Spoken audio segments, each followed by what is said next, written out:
ayer se me ocurrió ponerme a jugar a ingeniero electrónico, ¿eh?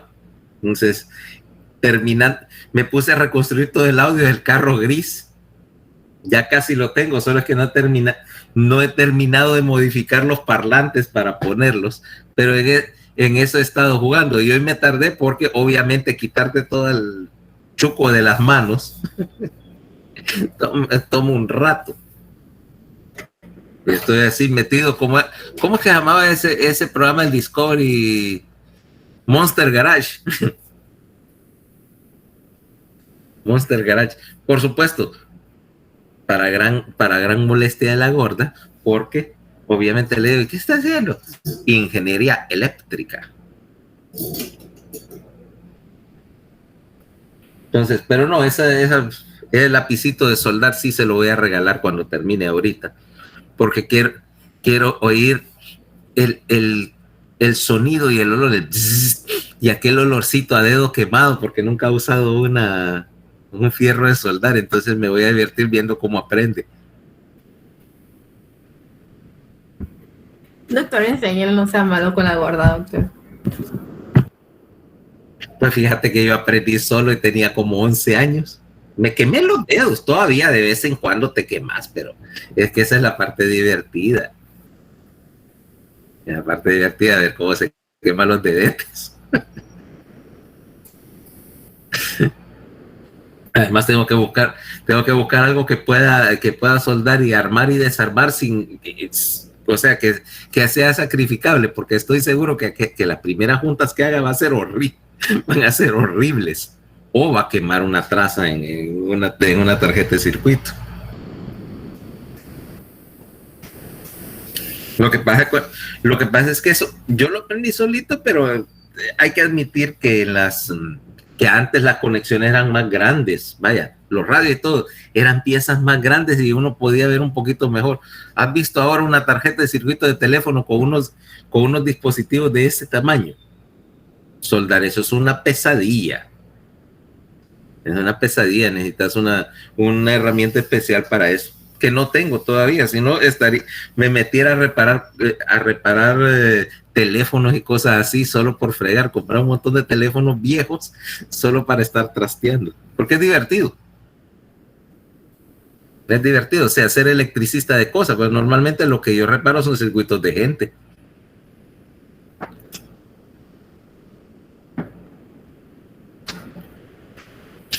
Ahora, vamos a lo que vamos mejor. Estábamos con hormona del crecimiento, ¿correcto? Ahora, vimos algunas cosas. La idea es que básicamente cuando estás haciendo anabolia, en primer lugar, el propósito principal de la hormona del crecimiento es depositar proteína y aumentar la síntesis de proteína. Por lo tanto, va a estimular, 1, el transporte de aminoácidos y 2, todo el sistema de síntesis de proteínas, ribosomas, transcripción y traducción de ADN, y al mismo tiempo reducís el consumo de proteína, que normalmente dijimos, en caso de que no estés incorporando aminoácidos, inmediatamente los vas a cambiar a algún tipo de fuente de energía, o sea, los desaminás, y el principio básico de esto es que vos no tenés más aminoácidos que los que tenés circulando o los que tenés en uso.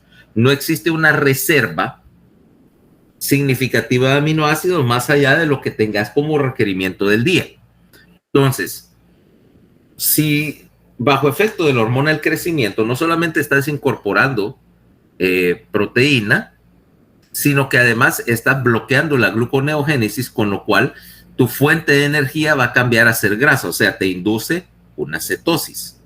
Al mismo tiempo, la hormona de crecimiento disminuye la cantidad de, ¿cómo se llama? La cantidad de glucosa que estás metiendo a la célula. Por lo tanto, puedes considerar que lo que te induce es una diabetogénesis muy parecida a la diabetes tipo 2, o sea que el principio bajo el cual estás evitando que entren los carbohidratos es que disminuís la sensibilidad a la insulina, ¿okay? Que era lo que te decía, por ejemplo, de los malos deportistas que se ponen a utilizar suplementos de hormona del crecimiento y que generalmente terminan con un estado muy parecido a una diabetes tipo 2. O sea, tienen insulina, pero la hormona del crecimiento hace que esa cantidad de insulina se haga insuficiente para los requerimientos metabólicos. Doctor, ahora, yo le voy a preguntar algo chiquito. Sobre ese problema, ¿existe alguna condición patológica en la que se dé natural por cosas del cuerpo?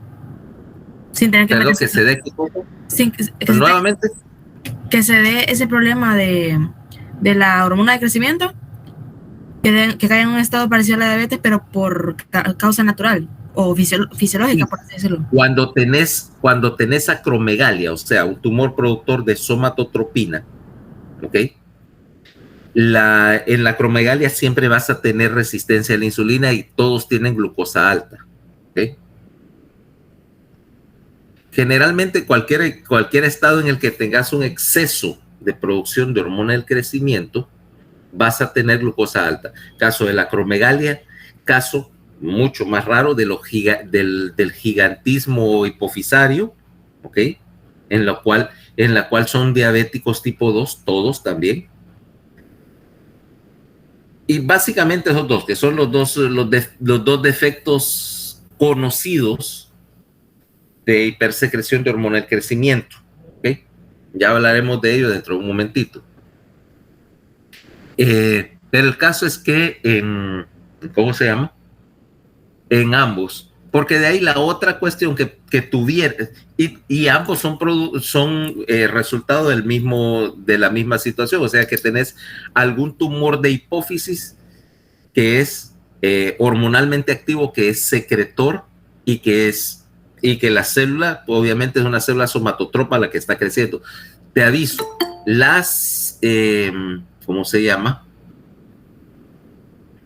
Las acromegalias son bien características, vaya, o sea, cualquiera que haya visto una puede hacer el diagnóstico de a media cuadra, pero como casos son bien raros. Mira, pues te lo voy a poner como ejemplo.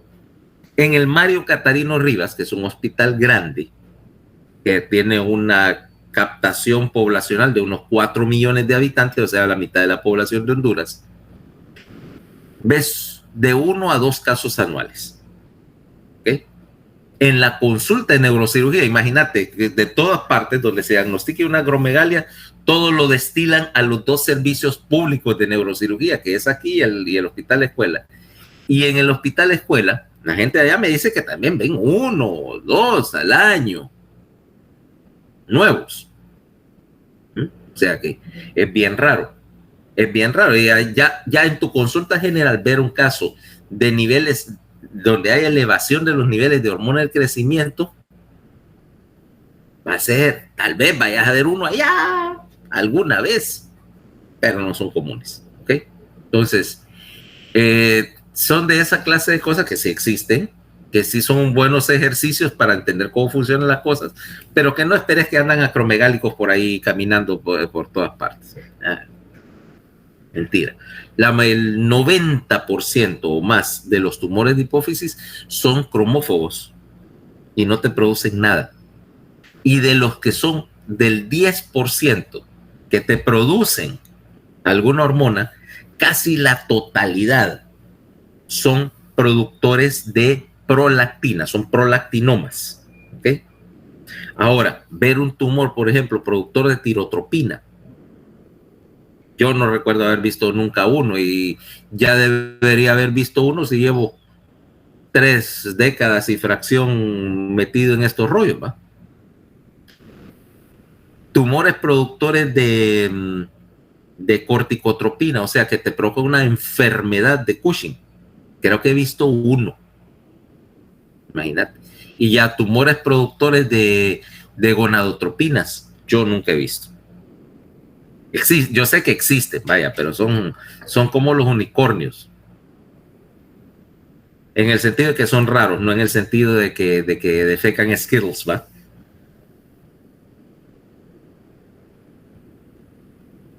Vos sabías eso, Paola, que los Skittles lo que tienen son unas grandes llenas de unicornios, y entonces las bolitas de los unicornios no son como las de los caballos, sino como los conejitos, y se convierten en Skittles.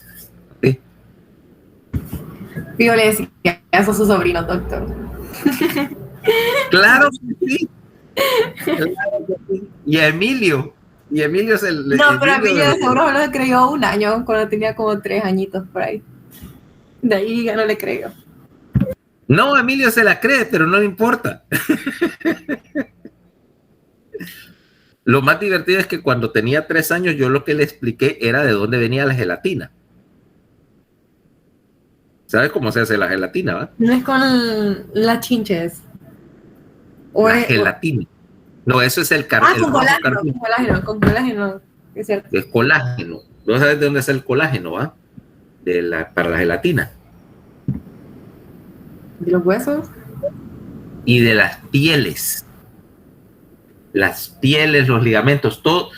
Mira, cuando estás trabajando carne, en un rastro, hay un montón de lo que llamamos tailings, o es el desperdicio, o sea, las fascias, tendones, ligamentos, todo eso que obviamente no se come, ¿va? Por duro, eso se acumula, y de ahí es que obviamente para los ligamentos y todo lo hervís, ¿ok? Básicamente para sacar el colágeno.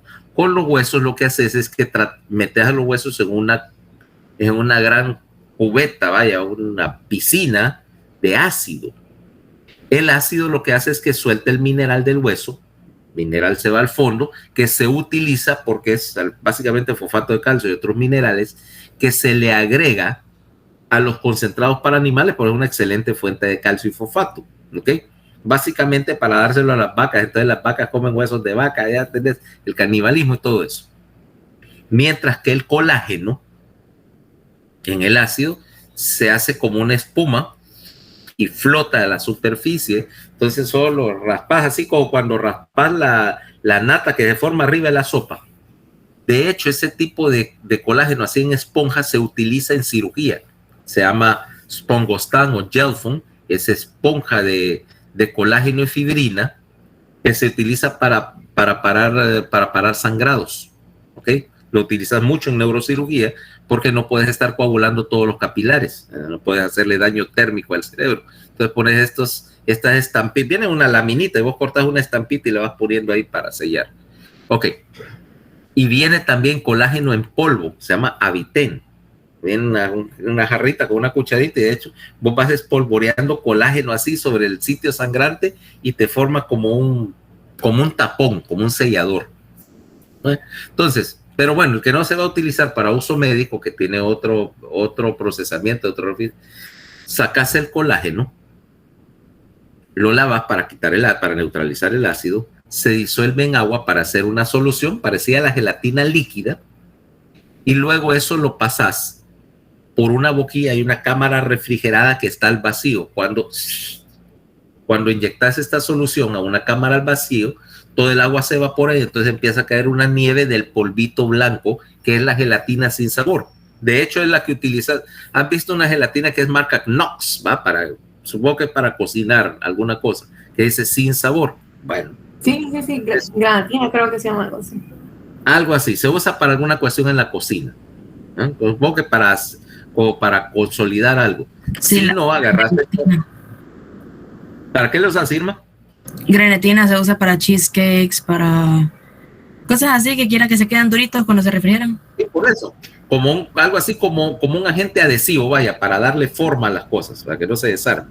Bueno, ahora si agarras esta gelatina y le metes obviamente colorante, 50% de azúcar, por cierto, y el sabor respectivo, tenés tu gelatina esa que le das a los niños. Bueno, a Emilio le expliqué todo el proceso, y entonces cuando ibas al súper, papá, sí, ¿puedo llevar patitas de pollo y ligamentos de cerdo?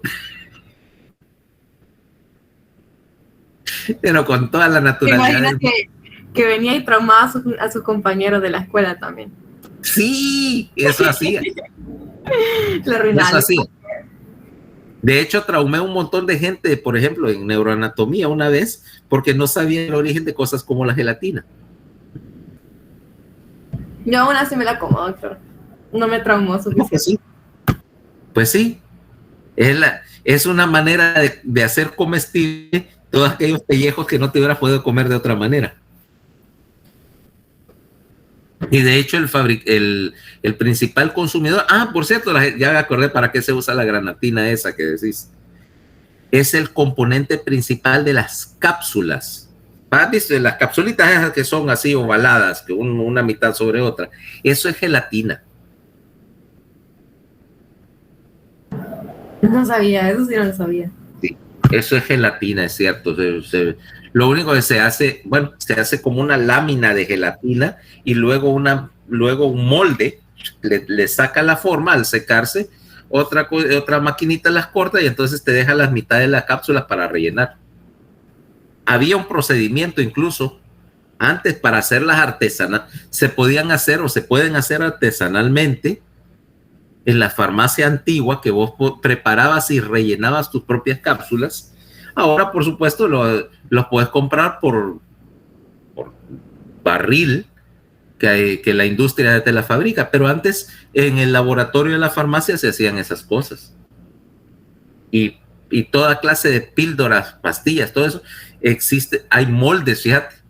Vos preparas con una masa con el medicamento y entonces es una pasta y vos venís y la echas en un moldecito así, como que estuvieras haciendo waffles y lo prensas, lo pones a secar y de ahí salen las píldoras. Y tal vez en los museos vas a ver, dice, moldes para píldoras o para cualquier cosa con esa forma. Píldoras, tabletas, que no son técnicamente lo mismo. Supositorios también, lo único del supositorio es obviamente una masa como de glicerina, más suave, pero viene así en dos mitades, pues echas y prensas y ya te sale el producto terminado para empacar. Todavía yo conocí esas cosas porque, como te digo, pasaba de niño jugando en un laboratorio de farmacia. Entonces ahí tenían todavía, obviamente ya no fabricaban esos productos, pero ahí tenían todavía el montón de moldes y maquinaria, unas cosas como mezcladoras de esas de pastel que sirven para mezclar los componentes, etcétera. O a mano con uno de esas, con un molcajete, mira, moliendo producto y agregándole para hacer la pasta, hacer las pastillas. Era interesante.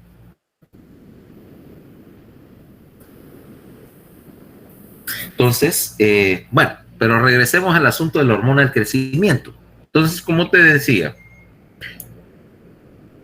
sin embargo, a pesar de que hacer resistencia a la insulina, necesitas una cantidad de insulina limitada para estimular el crecimiento. O sea, la hormona del crecimiento no trabaja sola, nunca. Si no hay insulina, por ejemplo, la diabetes tipo 1, la hormona del crecimiento no tiene efecto. ¿Okay? Necesitas actividad de insulina porque vas a utilizar en parte los hidratos de carbono como señalizador de la secreción de hormona del crecimiento. Cuando hay un defecto grande, nutricionalmente hablando, de la producción de hidratos o del aporte de hidratos de carbono o de insulina, no creces. ¿Ok? Sin embargo, esto es una cuestión de dos fases. Si tenés un déficit relativo, fíjate, relativo, de aminoácidos y de hidrato de carbono, vas a secretar más hormona del crecimiento tratando de hacer uso de los recursos que dispones. Pero si el déficit es muy grande, paras la producción porque esa es una señalización al hipotálamo de que básicamente estás en una situación de tal crisis que no es una estrategia inteligente hacer crecimiento si apenas tenés para sobrevivir. ¿Me entendieron esa idea de que hay una respuesta que es más o menos bifásica a la hormona del crecimiento?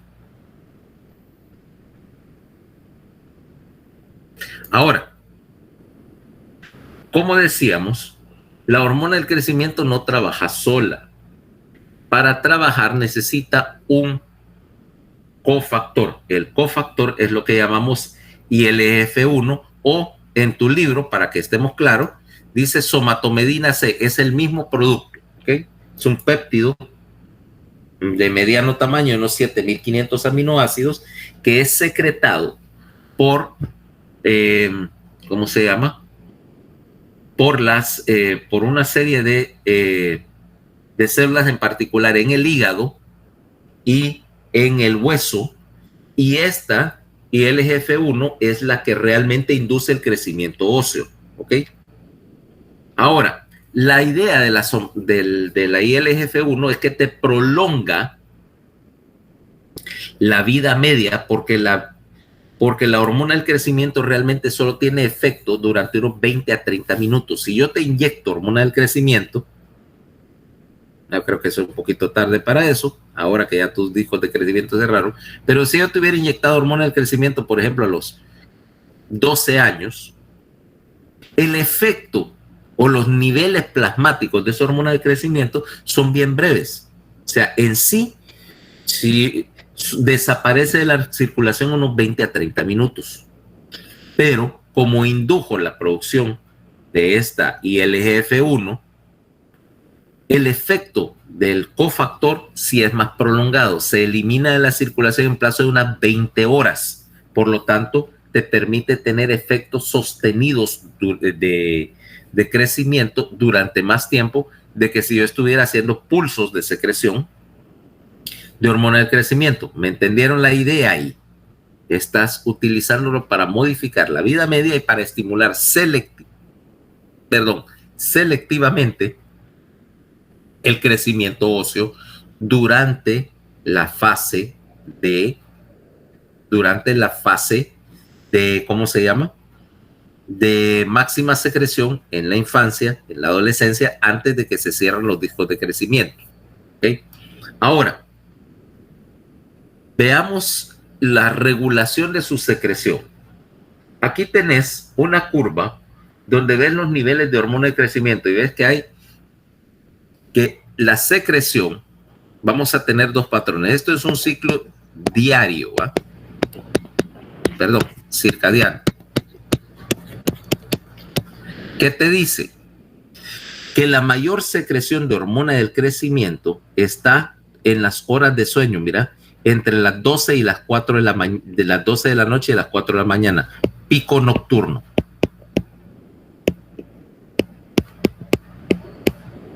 Durante el día, tu secreción va a estar oscilando ligeramente, pero ves que generalmente hay valores basales, pero el ejercicio agotador o el estrés, ¿eh? o la actividad te pueden hacer brotes de secreción de hormona del crecimiento. Aquí tenés un brote de secreción al mediodía. Pero en general, si no estuvieras haciendo ejercicio, tendrías esto, mira, una secreción basal acompañada de un pico nocturno y de ahí volvés al nivel basal. Esto es circadiano. Entonces, cosas que te estimulan este proceso de secreción circadiana, aparte de las horas de sueño.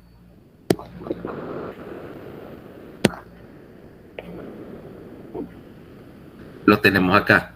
Estímulo de la secreción de hormona del crecimiento. Disminución de la glucosa y ácidos libres y ácidos grasos libres, o sea, estado de ayuno ligero, ¿ok? 2, aumento de los aminoácidos en sangre, implicando alimento proteico, con la intención de utilizar esa proteína que acabas de absorber. Lo mismo acá. Bueno, esto, descenso de la glucosa y los ácidos grasos, se comporta igual que el ayuno moderado, ¿ok? El estado de inanición extrema tiene el efecto contrario. Te bloquea la secreción de hormona del crecimiento por razones obvias. Si no tenés para comer, no tenés para crecer. De ahí, cualquier fuente de estrés, ¿vaya? traumatismos, estrés, ejercicio, condiciones ambientales adversas, ¿okay? Etcétera. Mira bien, testosterona. La testosterona no funciona sin hormona del crecimiento y viceversa, ¿ok? Los dos son secretados en conjunto. Igual los estrógenos en el caso de las mujeres. Obviamente, mira, sueño profundo, estadio 2 y 4, que es lo que corresponde con estos picos de actividad en la noche. Grelina, mira, implicando, acuérdate que la grelina es en gran medida una hormona asociada con la ingesta, con el estómago lleno. Por lo tanto, está señalizando, hay alimento suficiente en el estómago, libero grelina, la grelina es una señal para decir, bueno, hay que aprovechar ese alimento en algo. Resultado, cae a un pico de hormona del crecimiento. ¿Okay? Inhibidores de la secreción de hormona de crecimiento.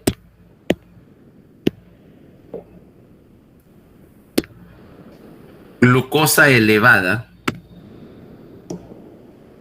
ácidos grasos elevados, y esto te sirve en el laboratorio. Una de las pruebas para determinar que tenés un tumor productor de hormona del crecimiento es que vos le das una carga de glucosa al paciente. Le das a beber 50, 70 gramos de glucosa y vas a ver que en condiciones fisiológicas los niveles de hormona del crecimiento bajan cuando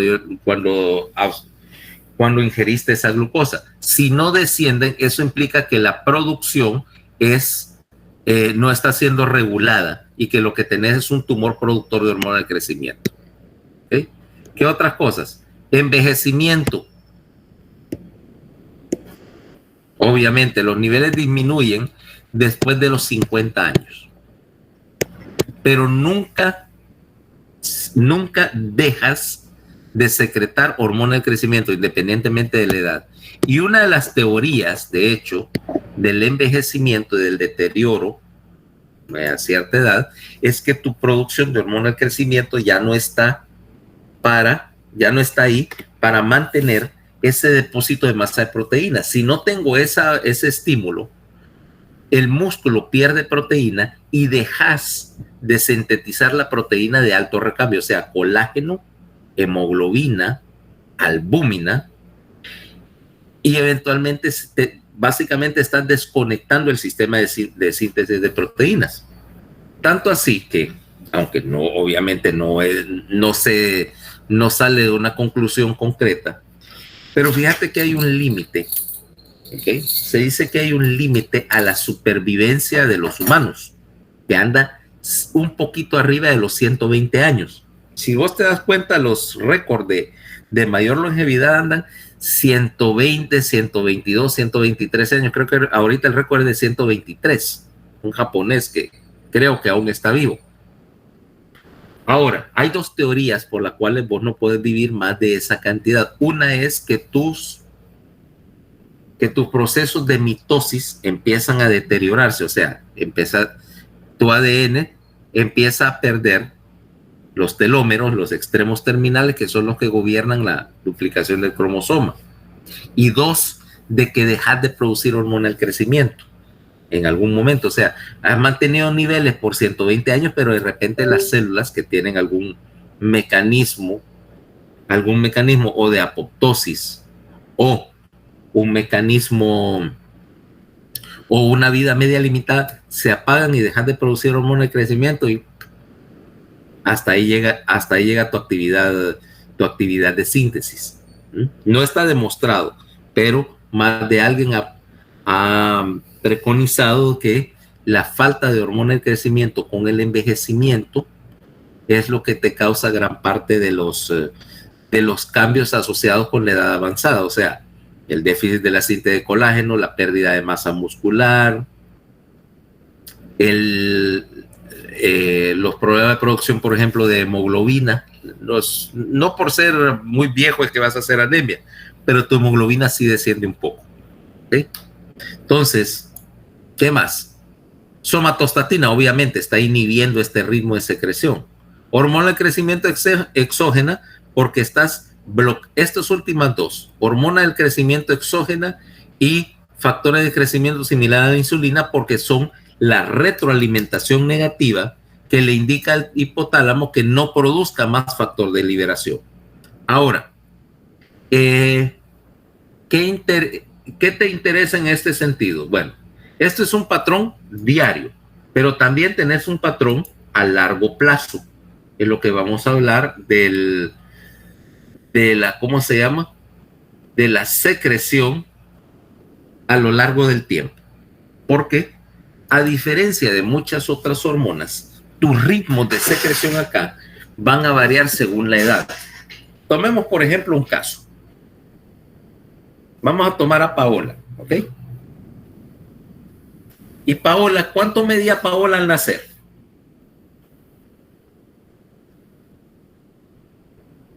¿Cuánto era tu longitud al nacimiento, Paola? Asumiendo que no haya sido prematuro. No sé, doctor, no sé, quizás unos 40. Unos 50 centímetros. Los bebés recién nacidos son bastante constantes en su tamaño. Pesarías tal vez ponele, poquito alrededor de los 3 kilos al nacer, ¿ok? 7 libras y fracción. Y medías unos 50 centímetros de longitud, bueno, no para hablar de estatura si no te puedes levantar, ¿ok? Eso es casi constante. Ahora, durante el primer año de vida, tu secreción de hormona del crecimiento puede alcanzar valores de 50 nanogramos por decilitro. Ahorita tu valor en la edad adulta anda entre 1.5 y 3.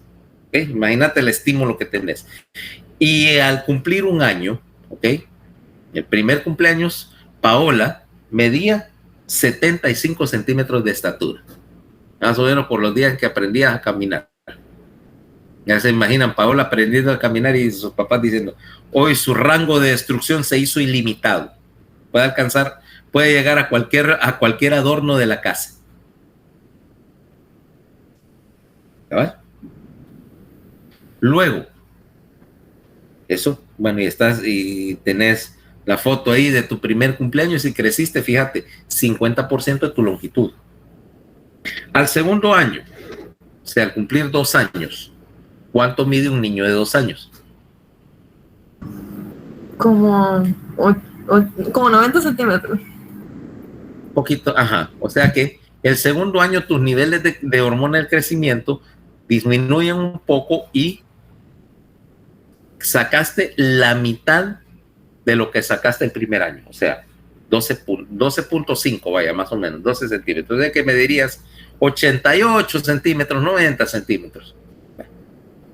De ahí, tu ritmo de secreción se hace constante durante la primera infancia, porque básicamente lo que estás haciendo desde los 2 hasta los 6 años es ganando masa, preparándote para el primer estirón de crecimiento, ¿ok? O sea que estás ganando 6 centímetros anuales. Ahora, llegaste a los 6 años, Paola.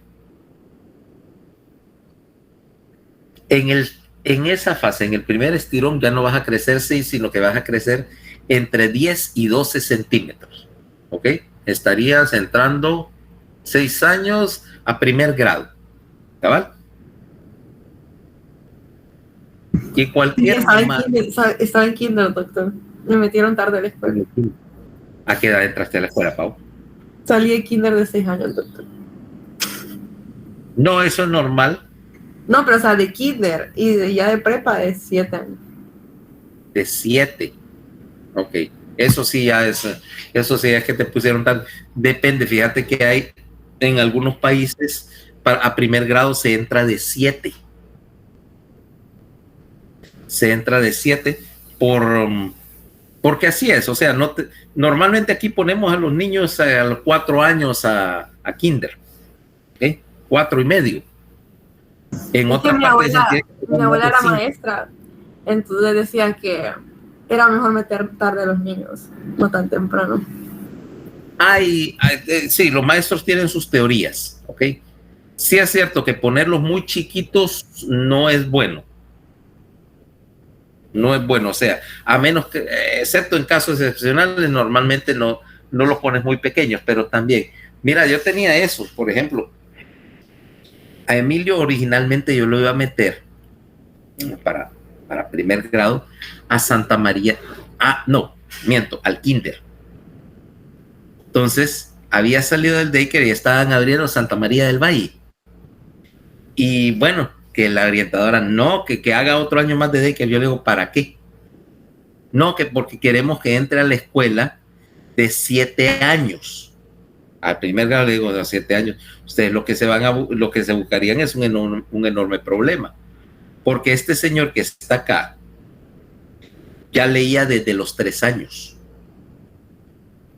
Entonces estaba bien arriba de lo que esperaba para el kinder.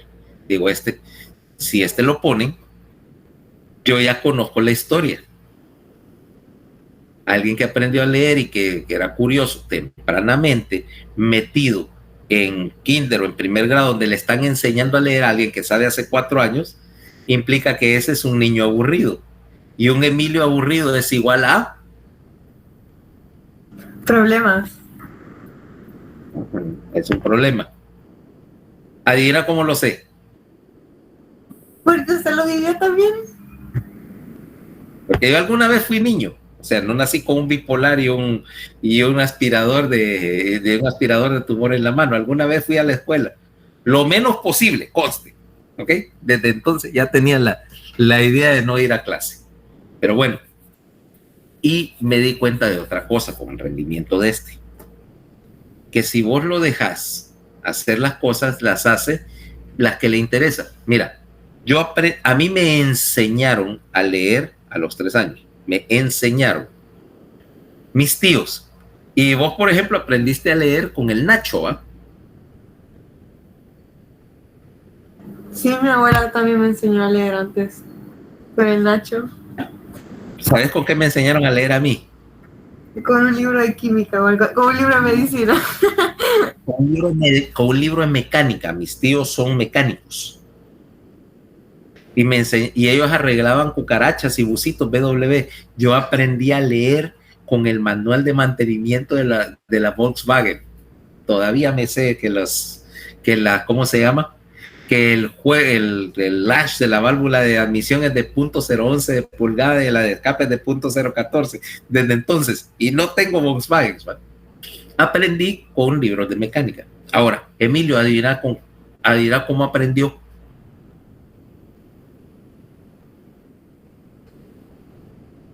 Con el libro de neuroanatomía. Aprendió solo y nadie sabe cómo. Aprendió solo y nadie sabe cómo. Lo único que sé es que, bueno, estaba chiquito, ahí es donde está la necroteca, que eran las oficinas de medicina en ese tiempo.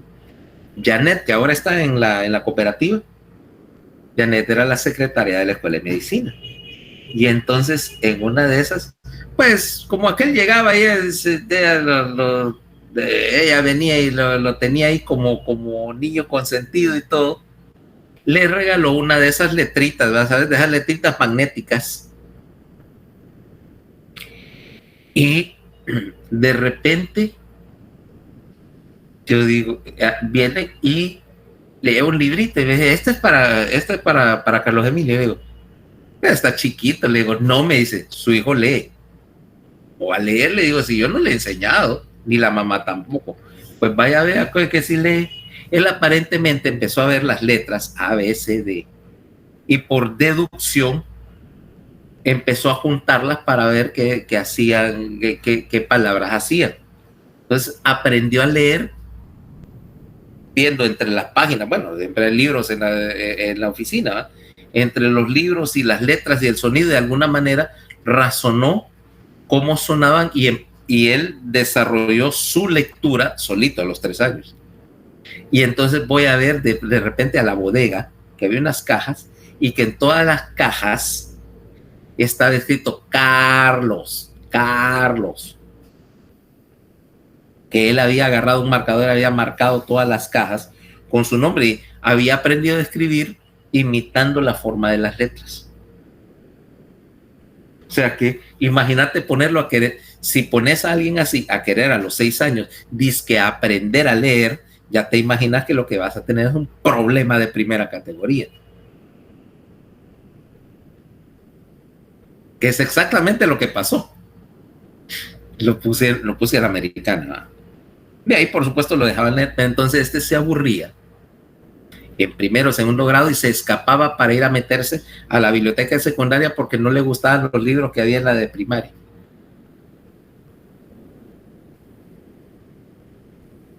¿Te gustaría ser maestra o tutora de Emilio? Por un día sí, doctor. Necesito hablar con Carlos Emilio.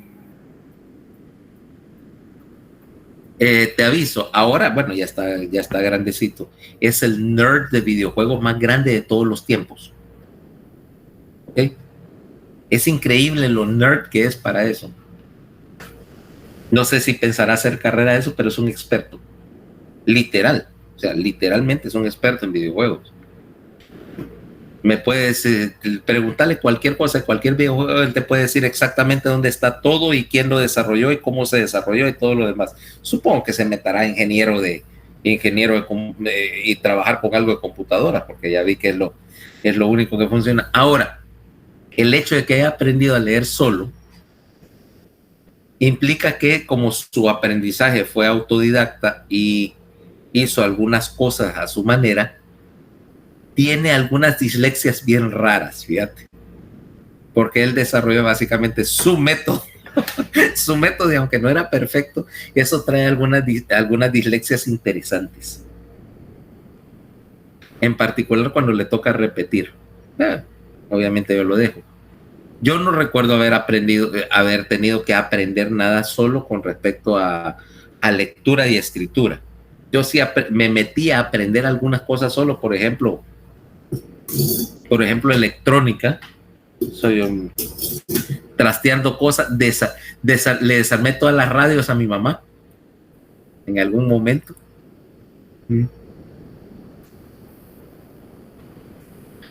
Creo que les desarmé una vez un televisor. Era de los de válvulas, por supuesto, eran más fáciles mecánicamente, ¿no? Pero andaba haciendo esa clase de cosas en la casa. Ahora me entendés por qué yo encontraba la escuela tan aburrida.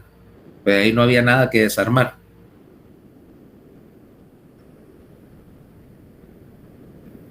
Ahora, volvemos a Paola. Entonces, bueno, a los 6 años y medio, 6 años y medio, tuviste tu primer estirón de crecimiento y aumentaste, en teoría, unos 10 centímetros. ¿Cabal? Ahora, ese primer estirón te lo puede decir cualquier mamá. Fíjate, si yo agarro un niño que va entrando a primer grado o vas al primer día de primer grado a la escuela y ves a aquellos niños ya con su uniformecito de primer grado, etcétera, y te dice, estos no están muy chiquitos para primero, porque todavía bajo efecto de la hormona del crecimiento la cara crece. O sea, mira por ejemplo tus fotos de cuando tenés 4 años y que todavía tenés muchos de los rasgos de bebé, ¿va?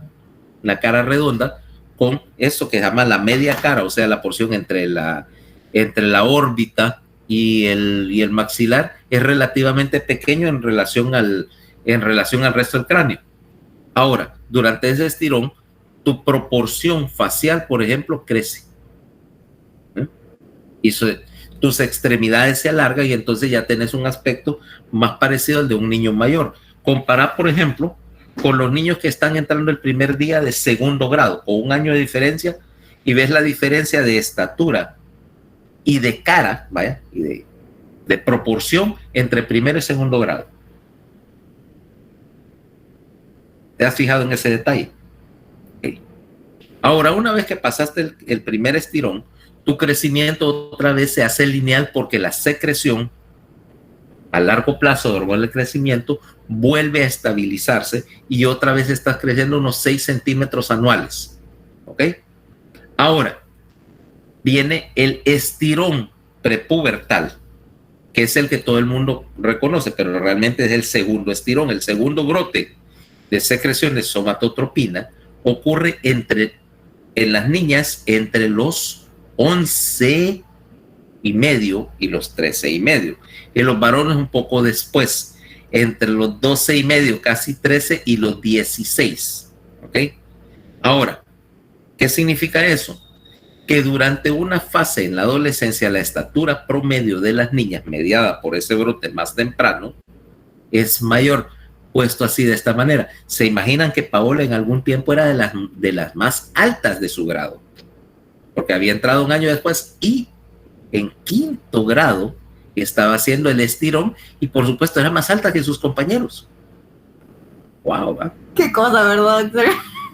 ¿Qué cosas, no? Ok. ¿Por qué? Porque vos tenés otra vez el problema de los requisitos que están en competencia. O sea, si aquí la mayoría de las niñas entran a la pubertad alrededor de los 12 años, ¿no? Cerca de.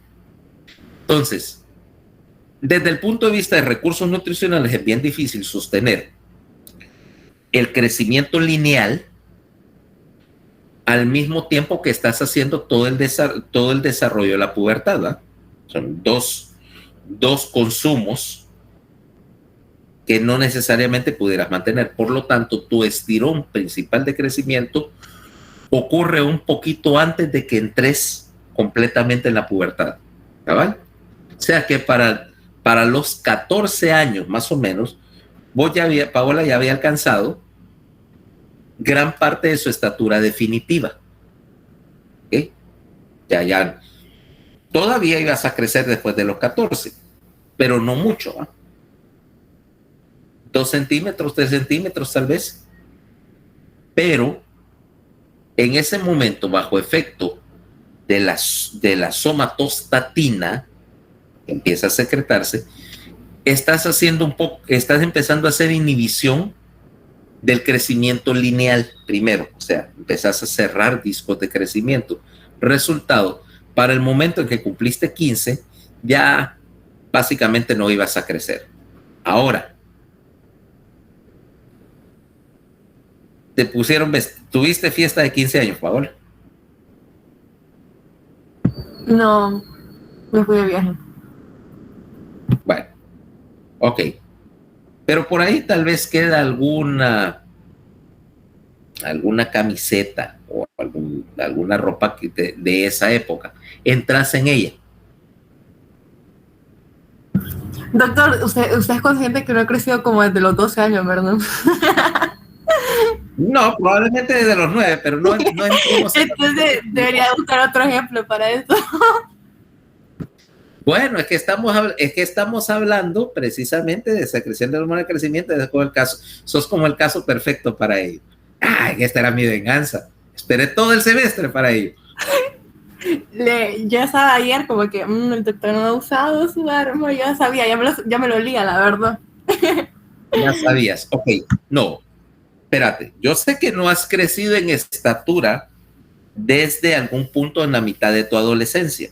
Ahora, ponerle de esta manera, en términos de largo, qué sé yo, un jean de cuando estabas en 8º grado o una camiseta, no te va a quedar corta. La pregunta es, ¿entras en esa camiseta? Sí. No te queda apretada. No. Ok. No, para nada. Porque, por ejemplo, yo puedo entrar tal vez en una camiseta, si existiera por ahí alguna camiseta de cuando tuviera, no sé, 17, 18 años. Yo no he crecido significativamente, o sea, me voy a quedar de longitud. Ahora, que yo vaya a entrar en esa camiseta, no, me va a quedar apretada. Me va a quedar apretada de una manera increíble, porque incluso a los 18 años tal vez pesaría 120 libras con esta estatura. Porque una vez que empezás a cerrar los discos de crecimiento, no quiere decir que estés reduciendo tu producción de somatotropina.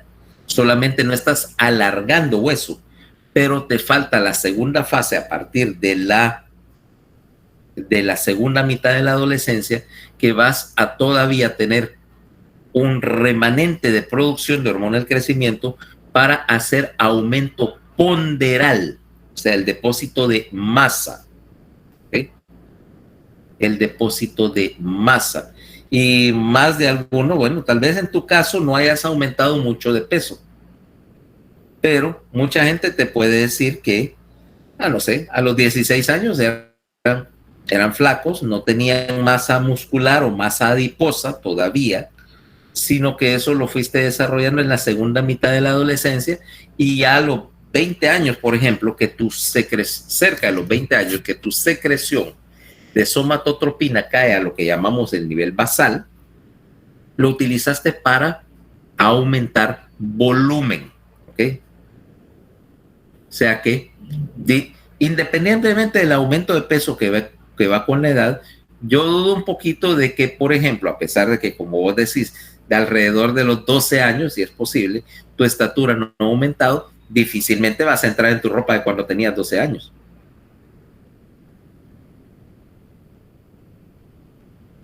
De 12 años tampoco, doctor. O de 14, para ese efecto. O sea que ya tus camisetas de One Direction las puedes regalar. Era Big Time Rush, doctor. ¿Qué era lo que escuchabas? Big Time Rush. Ah, es igual que la gorda, no, es Big Time Rush. Ah, sí, ya sé cuál es. Ya sé cuál es. La gorda, que era lo que escuchaba. Un poco antes de eso. Justin Bieber. No, había una telenovela, se llama Patito Feo o algo así. ¿Cómo jodía? Hasta que gastó el disco, el CD, hasta que lo dejó rayado y gastado, ¿eh? Todo el día con el Patito Feo. Habían varias, doctor, de esas. No solo. Sí, siempre hay. Siempre hay, porque ese es un mercado, que está, y supongo que habrá ahorita porque esa es una cuestión de que imagínate las ventas de discos y camisetas y todo eso, orientada a la generación actual de niñas de 11, 12 años. Vaya, para ese efecto, por ejemplo, los chinitos esos de BTS. Sí, ahora es eso. Esa es música para niñas de 12 años, pero que venden, ¿va? Que venden, porque eso creo que han vendido como 1 billón de discos, o una cosa así, una cantidad de imposible, ¿va? Porque es lo de moda, de repente se va a pasar la moda esta de los coreanos y vendrá otra. Eso es una renovación constante. Pues sí, para ese efecto, eso ya existía desde hace muchos años. Incluso. Supongo que había algún tipo de grupo similar en la época de Beethoven y Bach, o Mozart era el ídolo del momento, ¿eh? No sé. Pero bueno, el caso es que está haciendo aumento ponderal, que es separado del crecimiento lineal. Y después al final, la secreción de somatostatina aumenta durante el final de la adolescencia, para que te quedas con una secreción basal de hormona del crecimiento que, como te dije, te va a dar niveles actuales entre 1.5 y 3 nanogramos por decilitro, necesario para el mantenimiento de la masa muscular. Si yo te bloqueo completamente la producción de hormona del crecimiento, por ejemplo, tenés un síndrome que se llama síndrome de Simon-Sheehan. Después del parto, algunas mujeres hacen una hemorragia hipofisaria. No me recuerdo totalmente de cuál es el mecanismo, pero después tienen atrofia muscular extrema, pérdida extrema de peso, supresión de los ciclos reproductivos y anemia, porque básicamente perdiste el estímulo para mantener el recambio proteínico. Y se arrugan rápidamente. ¿Okay? Entonces, otras cosas que te causan deficiencia de ¿cómo se llama? De secreción de hormona del crecimiento. Bueno, ahí tenés una acromegalia para que te traigas. Sería el caso del enanismo, pero lo que pasa es que no todos los enanos son iguales, porque básicamente vos podés ver 4 mecanismos para la producción de talla baja. El primero es los síndromes dismórficos, por ejemplo, los condrodisplásicos. ¿Okay? Tu enanito típico de extremidades cortas, vaya, pensá en cómo se llama este que sale en Game of Thrones, Peter Dinklage. ¿Viste Game of Thrones, va? Me quedé en la primera temporada, doctor. Empezó el semestre. Okay. O la otra, o el otro donde sale este enano es en aquella película con Adam Sandler que los videojuegos invaden la Tierra. No me recuerdo, Pixels, creo Pixel. que es. Ok, ese tipo de enano es lo que se llama una condrodisplasia tipo 1. Ok, es un defecto del cartílago. Ahora, esta gente tiene niveles normales de hormona del crecimiento. Lo que pasa es que no responden a ella. ¿Okay? O más bien no responden a la ILGF1 porque tienen un receptor defectuoso. Ahora, como te dije, ahí no hay déficit de producción de hormona del crecimiento. De hecho, está perfectamente normal. Sencillamente que no les funciona. Y estos enanos, te das cuenta que son desproporcionados, o su proporción es diferente, y tienen el hueso que depende de ILGF1 no crece. Entonces, brazos cortos, piernas cortas. El primer signo de la proporción es que si yo extiendo mis manos hacia abajo, llegan a mitad de camino entre el muslo y la rodilla. Pero en un enano condrodisplásico, los miembros superiores solo llegan aquí a la cadera, son bien cortos y anchos. ¿Okay? Lo mismo, tienen cara cóncava porque esta media cara no responde, el hueso endocondral. Y el hueso endocondral depende de ILGF1 para crecer. La columna, ellos hacen un canal, como los elementos posteriores de la vértebra también responden, hacen un canal estrecho porque la porción posterior no crece. Y es un hueso bien particular, se llama hueso de Burneo, porque parece marfil, o sea, no tienen hueso esponjoso, sino que es pura cortical, es sólido. Y es más, te voy a contar una historia. Esta gente, como hace estenosis del canal, generalmente terminan, o los casos más graves terminan en neurocirugía. Pues una vez en Cuba, ingresan al hospital a este señor que era enano, muy inteligente, por cierto. Él era dirigente de no sé qué demonios del Partido Comunista. O sea, allá alguien muy alto en la jerarquía. Pues el enano estaba ahí en el hospital, y yo veía que a cada caso llegaban carros oficiales a dejarle papeles para que firmara, y se iba y regresaban, y pasaba mangoneando todo el mundo, bien tranquilo el man, eso sí. Pero mangoneando, bueno, hay que operarlo, una estenosis del canal. Yo no estaba en el caso, pero cuando llega, me dice, vení, ayúdanos, que no sé qué. Yo sospechaba que había algo raro porque cuando a mí me andaban pidiendo así como muy diplomáticamente que entrara un caso, después digo, esto a saber qué relajo tiene. Para empezar, como tenías que ponerlo en flexión en la espalda, y por la configuración no quedaba en la mesa. El caballete que usamos para el lumbar no funcionaba porque no había sido hecho para alguien de ese tamaño. Empezamos por ahí. Luego, bueno, disección muy bien. Cuando llegamos, está expuesto la columna lumbar, están las láminas que íbamos a resecar, y me dice, si querés empezar.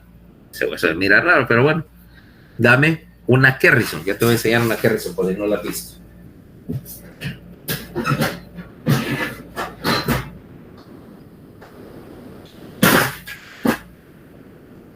Esto es un Kerrison, mira.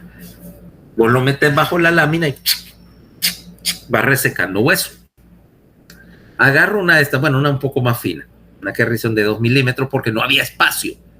Agarro la Kerrison de 2 milímetros, por aquí me voy a empezar. Ahí cuando hago, ¡pra! Y se quebró la puta pinza, ¿va? ¿Te puedes imaginar? ¿Te puedes imaginar lo que el enano digo, ay, empezamos mal. Dame una que sirva, dame otra. ¡Pra! 2 pinzas quebradas en 30 segundos. Hijo, ¿ahora qué hacemos? Bueno, dame una gubia, que es para resecar hueso, ya una grande. Dame la gubia. Pero iba aquello a paso de tortuga. Entonces en un momento me dice, ¿ahora qué vas a hacer? Mira, ahí enfrente hay una empresa constructora. 2 cuestiones. O me vas a traer una caja de dinamita para este enano desgraciado, porque esto solo va a funcionar con explosivos, o, digo, tengo una idea mejor. Conseguime el taladro, el craneótomo, y 2 tanques de nitrógeno. Ahora, un tanque de nitrógeno dura para una semana en un hospital, y yo pedí 2. Me queda viendo el instrumentista, ¿qué querés que? Y yo, por supuesto, a esa hora mosqueado, ya le digo, mira, vieja hija de tantas, conseguime lo que te pedí sí o sí, o cierro el paciente y le digo que fue por culpa tuya que no quisiste. Como el man era un dirigente, te imaginas, eso hubiera sido que le van a mandar, no sé, a Siberia, ¿eh? Bueno, me consiguen aquel, y mira, taladrado, fresado aquel hueso. Me tomó 5 horas hacer la cirugía, para que veas qué tan duro el hueso de estos enanos. 5 horas hacer la cirugía, hacer la laminectomía, y terminé, mira, con la mano así hinchada, porque hay una parte que tienes que hacer a mano, y con una de estas cosas, imagínate, era como querer agarrar, qué sé yo, mármol. Imagínate querer despastar mármol con un instrumento así. Bueno, quedó re bien. El man quedó súper, súper bien. Entonces, cuando no me voy a olvidar, muchas gracias, doctor. No se preocupe que yo siempre me voy a acordar de usted. Ya siempre algo le voy a mandar. Digo, bueno, por lo menos que me mande, tal vez me mande una caja de habanos en agradecimiento. Se fue. Como al mes llegó ya a la consulta y me di cuenta, ahí lo anda buscando una persona que dice que lo recomendó fulano, que había operado. De veras, páselo. ¿Sabes qué me mandó ese desgraciado? Otro enano. Otro enano, exactamente. Yo, puti, es que piensa que mi hobby es operar esta clase de dolores de cabeza. Yo, por supuesto, maldiciendo en todos los idiomas que conocía al enano ese, porque me había mandado otro dolor de cabeza así a operar. Entonces, para que veas, pero esos, hormona del crecimiento no es el problema. Segundo tipo, los enanos de tipo nutricional, la talla baja de origen nutricional. Eso es obvio. Si no tenés recursos para crecer, no vas a crecer. Pero ¿cómo están tus niveles de somatotropina en esas circunstancias?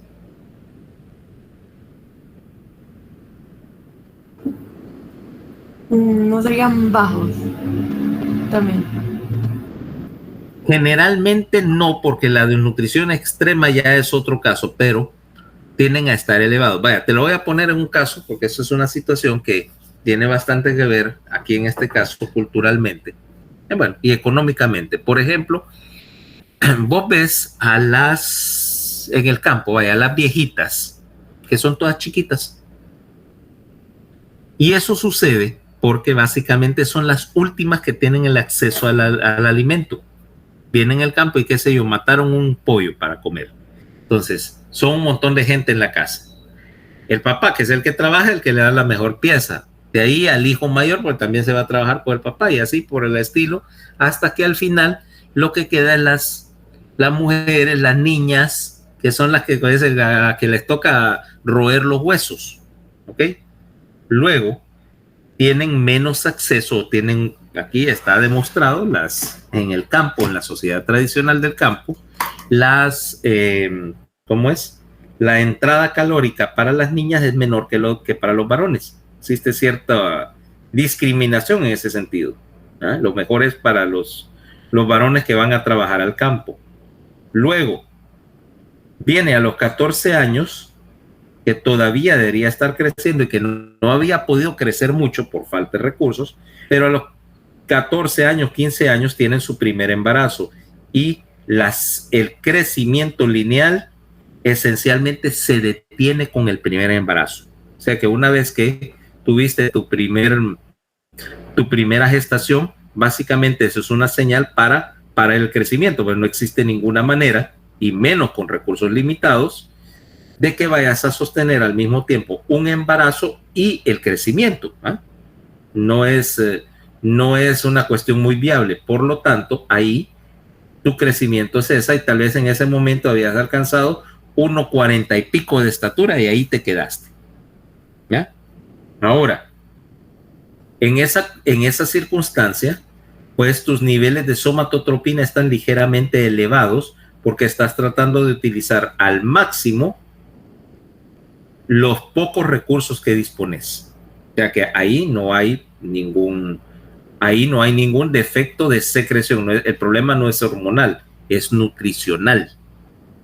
El tercer tipo es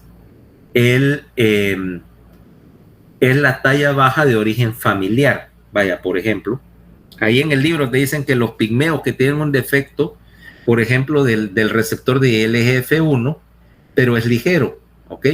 Conste. Y ellos tienen secreción normal de somatotropina. Ellos producen somatotropina, pero responden mal a ella. Ahora, los pigmeos no miden 1,30 o 1,20 como te ha hecho creer las películas. La estatura promedia es de 1,50 más o menos. Entre 1,50 y 1,55. Te digo porque yo sí conozco uno. ¿Ok? Y no les vayas a decir pigmeos, ¿va? Ellos lo consideran un insulto. Ellos es una tribu. ¿Okay? Ellos son una etnia en Ghana y Nigeria, en África. Este man medía como 1,50 y pico, y sí, lo que tienen una configuración corporal interesante, son gorditos, chaparritos, con una curva sacra prominente. Esos son como bien nalgones.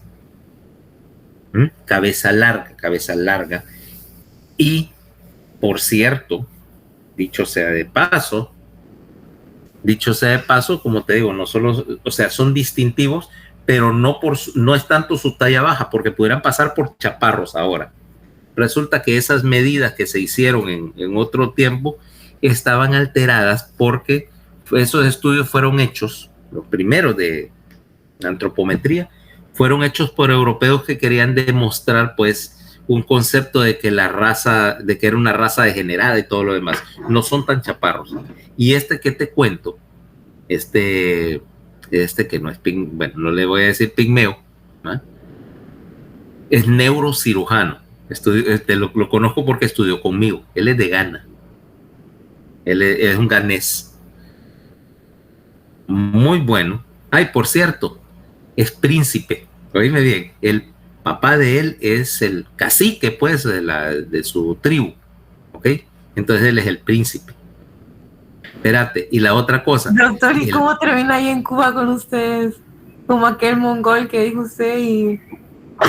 Es que ahí había gente de todo el mundo, precisamente porque ellos, bueno, en Cuba había de todos los países, primero porque ellos empezaron en la época del socialismo. Cuba estaba culturalmente más avanzada que muchos de esos países de África. Acuérdate que antes, hasta llegar Fidel Castro, era un país pues avanzado, con muchos recursos, y tenían un sistema educativo muy bueno. Tienen un sistema educativo bastante bueno en las universidades. Entonces empezaron a que, por ejemplo, en la época del socialismo, los países socialistas tenían opciones de ir a estudiar, o sea, los estudiantes con cierto rendimiento los becaban. Vaya, te podían mandar tal vez a estudiar, si era, qué sé yo, ingeniería o algo así, a la Unión Soviética o Alemania comunista, ¿se entiende? ¿Va? Que estaban avanzados en eso. Si te iban a mandar a estudiar también o a Checoslovaquia, por ejemplo, que es un país industrializado, pero la medicina rusa no es muy buena. Entonces, Entre otros, Cuba, que tenía una infraestructura para enseñar y un sistema de salud más o menos funcional. Entonces ellos empezaron a agarrar estudiantes de medicina, en particular de medicina, de África, de Asia. Ahí había mongoles, había vietnamitas, había de todos los países de África que estaban alineados con el socialismo, que era un montón. Argelia, Libia, el Congo, y los mandaban a estudiar allá para que después regresaran a sus países a equipar. Lo mismo que hacen ahora todavía con esa escuela de medicina, lo único que ahora es para países de Latinoamérica. Entonces, yo conocí mucha gente que había estudiado medicina, su pregrado en Cuba, y después se quedaron haciendo la residencia. Yo tenía compañeros de México, de Ghana, tenía colombianos, bueno, esos venían igual que yo, venían porque habían aplicado para el programa. Tenía ¿cómo se llama? De Yemen. Tenía unos manes ahí había unos manes que eran de la República Saharaui. Es un país que no es país. ¿Te puedes imaginar? ¿Desde qué es eso, doctor? Nunca lo había escuchado. La República Saharaui queda en donde ahora es Marruecos, ¿ok? Marruecos. Ellos son las tribus nómadas del desierto. ¿Has oído de los nómadas del desierto del Sahara, va? Sí. Bueno, ellos son un país, o sea, son una nación independiente, un pueblo independiente. Lo único que no tienen territorio, ¿ok? Porque esa era Marruecos, y no me recuerdo cómo se llama el otro país que está al lado. Eran una colonia española, oíme bien, una colonia española. Entonces los españoles, bueno, como igual que acá, querían explotarlos. Estos se declararon en rebeldía, como eran nómadas del desierto, y estuvieron casi 30 años en guerra contra España, una guerra de guerrillas. Al final, España se retiró, le cedió esos territorios a Marruecos, ¿okay? Que es una nación independiente, y estos se quedaron en el aire. Entonces formaron su nación en el desierto. No tienen un lugar fijo, sino que viven así como nómadas, ¿okay?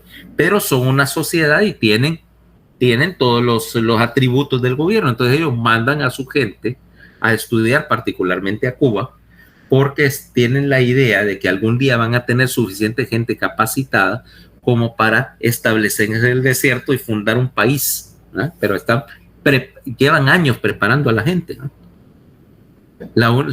Yo lo único que pienso cuando suenan estos es como esa película que pusieron hace poco, la de Duna, ¿no? O sea, una tribu que está ahí, pero vos no lo ves. Están ahí, pero vos no lo ves. Tienen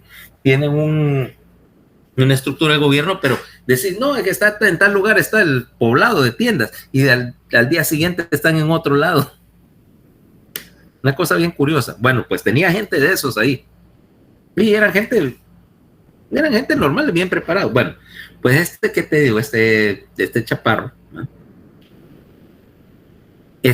Aparte de ser príncipe, mira, ese man nada en plata, ¿eh?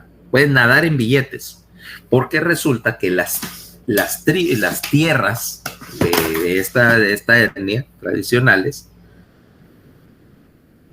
pues les pertenecen, ¿no? Y adivina qué pasa en esas tierras. Los hijos de la madre están sentados. Hay petróleo. Están sentados en un mar de petróleo. Y los derechos de explotación del petróleo les pertenecen. Este man tenía plata o sea, como no tenés idea, era rico. O sea, vería el negrito chaparro, pero podía comprarse la maldita isla si quería. Entonces sí, no son tan chaparros.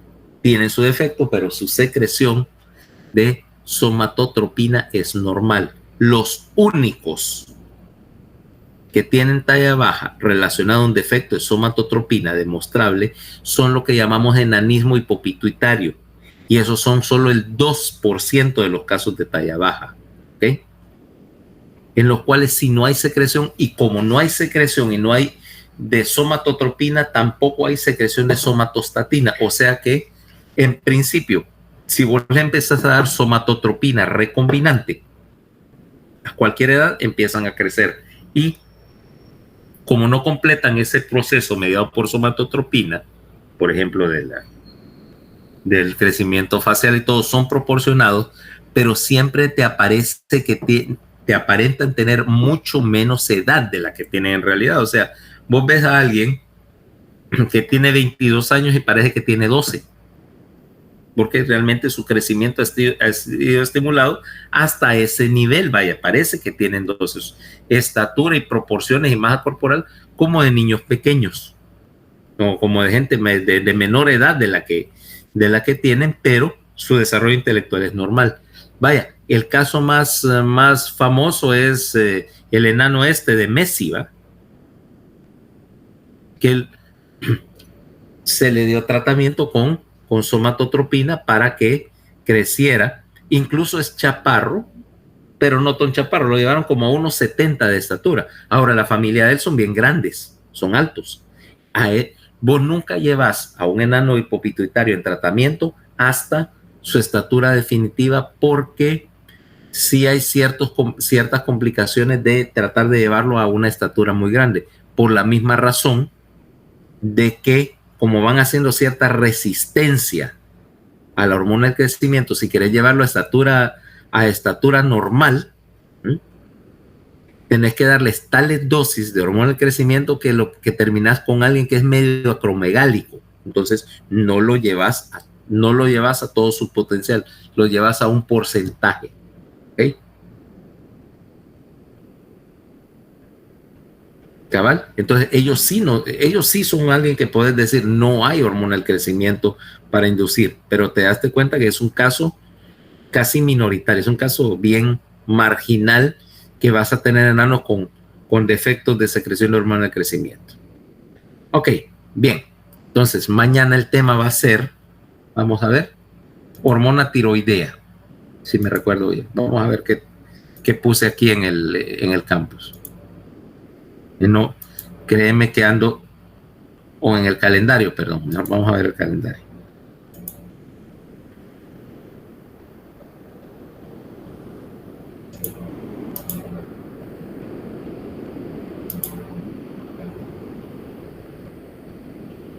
Entonces, para mañana el tema es...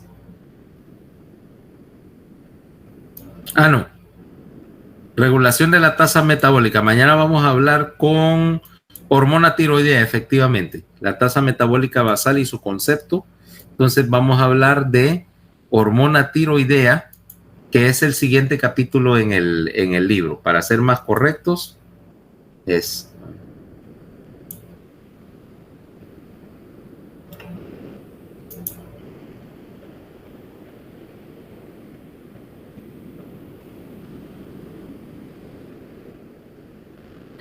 capítulo 76, hormonas tiroideas, ¿ok?